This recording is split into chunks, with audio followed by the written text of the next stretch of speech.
You don't need to go to Niagara Falls when you can eat some Brian balls. What is going on, NASCAR diecast collectors and diecast reviewers on YouTube? Welcome back to a very interesting episode for, well, oh my god, this is not the diecast news, everybody. For once, it's not the diecast news. I might have a little background of the diecast news, but we're actually be doing a diecast review. And it's been a while since I've done one of these bad boys. I think the last one I did was back in May, I think, when it was the month of May. I reviewed the Carl Everett Stanley car, but I have got a lot more new cars lately that I haven't really had enough time doing diecast reviews on. As you know, I mean, with work and college, you know, it really eats up all your time when you're doing it on YouTube. Yeah, luckily it's Thanksgiving break. I hope you guys are all having a good Thanksgiving, and I'm gonna do a nice little special review for all you guys. And let's just say that this review right here is gonna be somewhat different than your traditional diecast reviews, as I got like more than one car to review, so it's going to be pretty brief on each one. But without further ado, it's been a minute long, so let's go ahead and start this diecast review on something I got on eBay for $20. And it is the Martin Truex Jr. 6-pack car, as I carefully hold my tripod right here. Yeah, very interesting car that I picked up on eBay. This has been one of my I think this is probably the pack that I've been waiting for. You guys have not noticed already, Martin Truex Jr. is my third favorite driver in NASCAR. Of course, you know, with Carl Everett, Earnhardt Jr., and then Truex. So I know it's probably a little late for this review. I think I asked you guys many times on Instagram if you guys want a review on these 6 cars, and a lot of you guys said yes. Even some of my good friends, Dave Land and Joe Donahue. So shout out to them. Woo! But without further ado, yep. I mean, not really gonna go too much on the box. I mean, but those are the 6 cars. So. Tell me which car you're excited about, and I will go ahead and start the review. So, yeah, I'll get this bad boy unboxed, and we'll start these diecast reviews on these 6 magnificent cars for Martin Truex Jr.'s 2004 6-pack car set. Alright, so we're going to kick things off with this special diecast review. Of course, you know, this is the, we're going to start off with the Bass Pro Shops Tracker Boats car that our good friend Martin Truex Jr. has drove in the 2004 and 2005 season, what was known as the NASCAR Busch Series, the Busch Grand National Series, and then, you know, got switched over to the Nationwide Series in 2008, and then, you know, this year, the debut of the Xfinity Series, which, you know, that's something right there. I'm not really going to comment on that, but, yeah, Truex Jr. really came a long way, you know. I'm glad we're doing this diecast review in honor of him, because, you know, to be in the top 4 in the championship, that is, you know, a pretty spectacular roundabout for him, because, you know, he's had ups and downs lately, you know, with you know, losing Napa and all that, and, you know, DEI shutting down. So this guy's come a long way. But anyways, yep, this is a pretty nice car, I have to say so myself. Probably still one of my favorite Truex Jr. cars to date. This probably would have been a good dawn to throwback idea if they really wanted to go out there. Because, you know, when you think of Truex, you know, you're thinking Bass Pro Shops, and when you drove the 8 car and then the 1 car, you know, so it's really cool to see this. You know, this is how the sponsorship started before they went to McMurray. So yeah, yep. So yep, that's all the little. I'm not really gonna review every little sponsor, but it's, yep, you got Tracker Boats. It does have the Busch Series logo on that, and the Busch Pole Award. And there's no base on this car, if you guys can tell. Not even any screws screwed in. So that's something Winter Circles did right there. Yeah, I definitely miss Winter Circles. They had some good quality diecasts, but you know, who knows what's gonna be out on the market soon.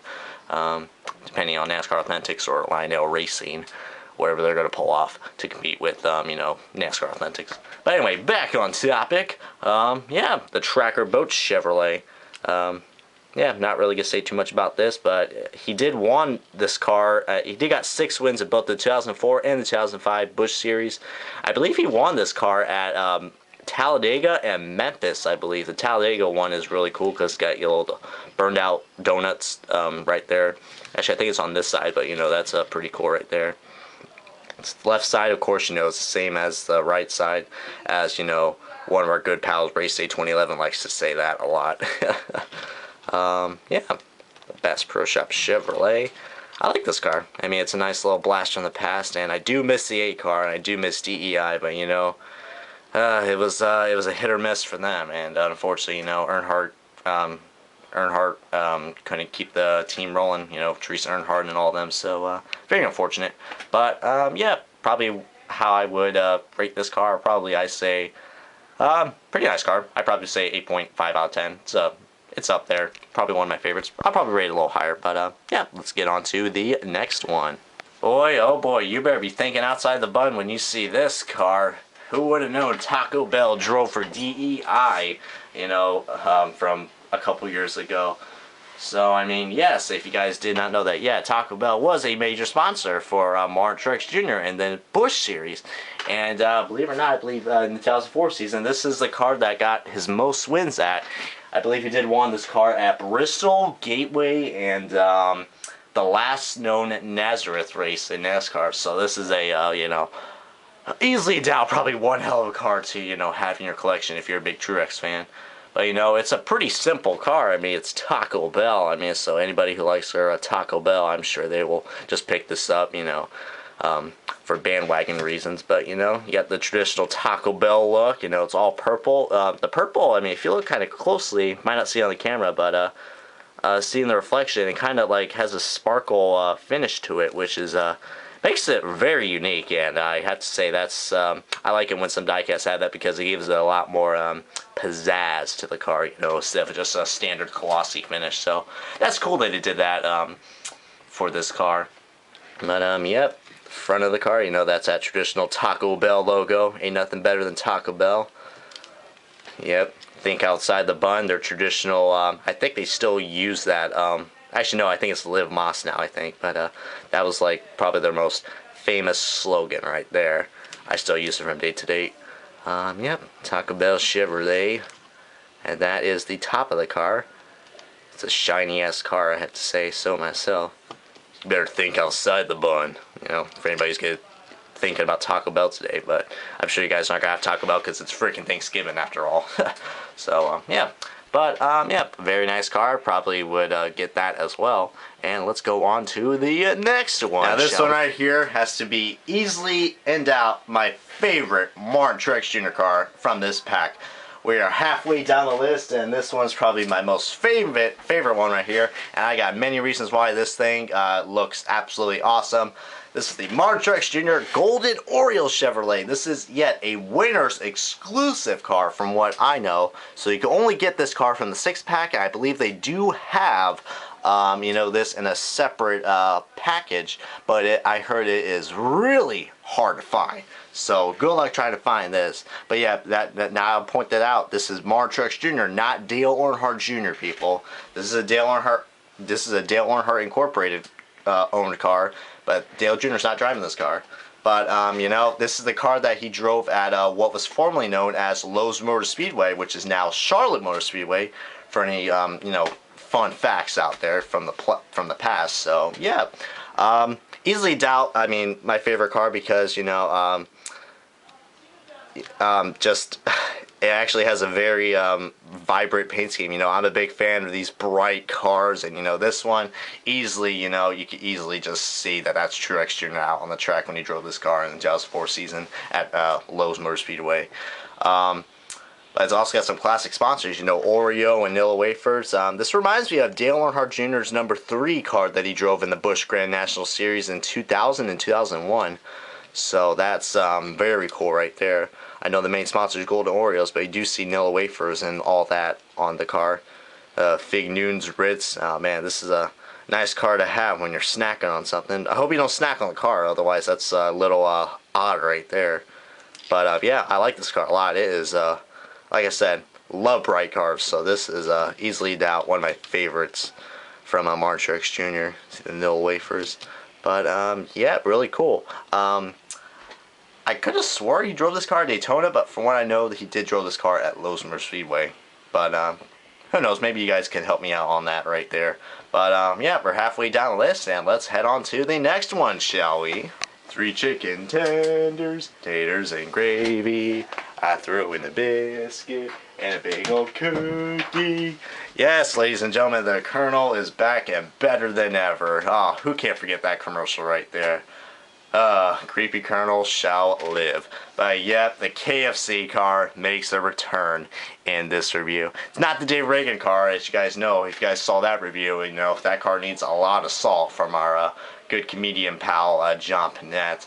I'm sure this car has a lot less salt on it because, you know, it's mostly red, but, you know, that's not usually a good sign, red. Alright, anyways, back on topic, some more positive news. This is the KFC car, you know, from a Kentucky-born guy like me, you know, a guy loves his KFC more than ever, especially when you're in the southern states. But, yeah, the Kentucky Fried Chicken car. He did won this car at Dover, I believe, the second Dover race, the late Dover race, whatever the hell you want to call it. The fall Dover race, you know, there's so many, you know, synonyms for that, but, yep. Like I said, another pretty standard car, but, you know, it's got that nice KFC feel to it. You know, you got the creepy corner right there. It's just, you know, it's just, you know, staring into your soul, waiting to you to buy some good old Kentucky Fried Chicken. You know, gotta get those $5 fill-ups, if you know what I mean. You know, KFC, yep. Martin Truex Jr., all sounds good right there. I like how it has a white spoiler on that. And the decal right here is a little off-centered and kind of odd. It's just got a little creepy Colonel Sanders, you know, just staring to your soul once again. Yeah, and there's the top of the car, and, you know, there's nothing really out right here. Oh, that's a paint chip. Oh, I don't think Colonel Sanders is going to like that. Well, who knows? Maybe that's probably a little bit of flour that was on the KFC car. I mean, on the KFC chicken. Who the hell knows? I guess you get the best of both worlds, right? But eased out still. I mean, this is a nice car to get. I mean, yeah, I don't really say too much about it. If you love your KFC, then, yeah, might want to get this car, but still need to lay off on the salt for this car. But, yeah. So we're going to take a little break from the Colonel and get on to the last two diecasts for this review. This will probably be another car that people will easily get confused for, Dale Jr. because, you know, Dale Jr. is a big partner with Wrangler, but this is still a Martin Truex Jr. car, people, alright, and it's a different look. It's not the traditional Wrangler yellow and blue that we usually get from Dale Jr. and Dale Earnhardt. This is the Wrangler Jeans company car, and it's a much more different car. I mean, I would say this is possibly my least favorite because it's just kind of dull in my opinion, but it's still kind of vibrant in its own little ways. And it's got that nice sparkle finish to it as well, which is, you know, similar to the Taco Bell car. You know, I like the variety that they put out with that car, and it really, you know, gives the car some pizzazz, if you know what I mean. But yeah, the Wrangler Jeans Chevrolet. Pretty interesting car. You probably barely see the jeans company right there, but yeah, DEI logo, can't forget that. Very cool right there. Got the nice little beige spoiler, which is really cool, and the beige roof fins. So that's really awesome right there. And what do you know? This side's the same as the left. You know, yeah. I like how the 8 matches up with the Wrangler logo, as you can see that right there. Wrangler Jeans, established in 1947. I tell you what, that's where the jeans were in. But my cane jeans are still in. I mean, jeans are never going to go away. But, yeah, that's mostly all for that car. And now we're going to get on to the last car and then my overall review on these 6 cars. So, yeah. And last but not certainly least, good old Long John Silver's. Oh, man, who can't forget, you know, a fish fry fast food restaurant, you know. Well, a fast food joint, but yeah, this is yet another fast food car. You know, we have the, if thought you guys are getting hungry enough with KFC, Taco Bell, and Golden Oreos, and Vanilla Wafers, and all that wonderful stuff. We'll get ready for some good old Long John Silver's. This is a fairly interesting car. I'm trying to remember what races he drove this car in. I'm trying to think on the top of my tongue, but I'm not quite sure. All I'm thinking about is just fish. I mean, this car easily represents the Long John Silver's look. I don't know if they changed their look, though, at all, you know, but like I said, I love the yellow on this car. I mean, yellow's a pretty odd color, but, you know, I like the little waves and the little ocean waves it's got right there. Really represents the, you know, the classic fish feel for Long John Silver's. Long John Silver's. I've only had it a couple times, you know. I don't think I actually had their fish, but I had, what were these things? That like these little, They're like these little fried breadings, or whatever they're called. Like they're like little crumbs of the fish that they have, and I usually eat those. I mean, I know it's not really healthy, but I don't know. That's like a nice little snack like that I get right there, because you get a little hint of the fish, and then you get the oil and all that. I mean, you guys know what I'm talking about? It's like the leftover flour crumbs that they have for the fish. I don't know why. I mean, I just kind of eat that a lot apparently. But I haven't had Long John Silver's in a while, so that's pretty a nice, interesting story. Surf's up, dine in. Yeah, can't get any more better than that. Except that little swoosh. Oh god, that's gonna give me some OCD. I know it's trying to represent a wave, like just ugh. That had to be a pain in the butt to put that logo on. I'll tell you what. But yeah, the good old Long John Silver's. I think it's a really nice car. I like how, you know, the paint scheme goes. It's got a pretty simple paint scheme, but still a very nice car to get. And yeah, way to go, Long John. Yeah. So now I'm going to go ahead and give my overall review, and I'll see you guys in a minute. Alright, buddy, so overall I do have to say that this is probably a 6-pack that I would highly recommend getting. I mean, the 6-packs are starting to become a little rare now. I mean, I think some other 6-pack cars that you do want to check out if you want to collect any more of these. They have, of course, this one I have right here, the Truex Jr., the Casey Kane, the Jeremy Mayfield. I think they do have a Jimmy Johnson 5-pack of all his championships. And I believe there are a couple others that I did forgot, but I don't have time, you know, thinking on top of my head what those cars are. But overall, if you guys do find this 6 set, I would highly recommend getting this car. I was lucky to pay this. I was lucky to pay about $20 for this on eBay, because this has been one of my childhood dreams to finally get this 6-pack collection. I finally did, and it was so worth the wait. And I hope you guys enjoyed this review. Please give this video a good comment, like, and if you guys have not already, subscribe for more on my channel, Original Big Bri, for diecast news, diecast reviews, and many more. But until then, guys, I will see you guys next time for maybe another diecast review, or, you know, who knows, any other diecast stuff that is going to be out there in the market. Until then, guys, this is Original Big Bri. Hope you guys are going to have a great and happy Thanksgiving to everybody. Enjoy your Thanksgiving weekend, and, you know, be thankful for who you are, and live long, diecast. So, yeah, see you guys next time here on my channel for any more diecast reviews. So, bye-bye.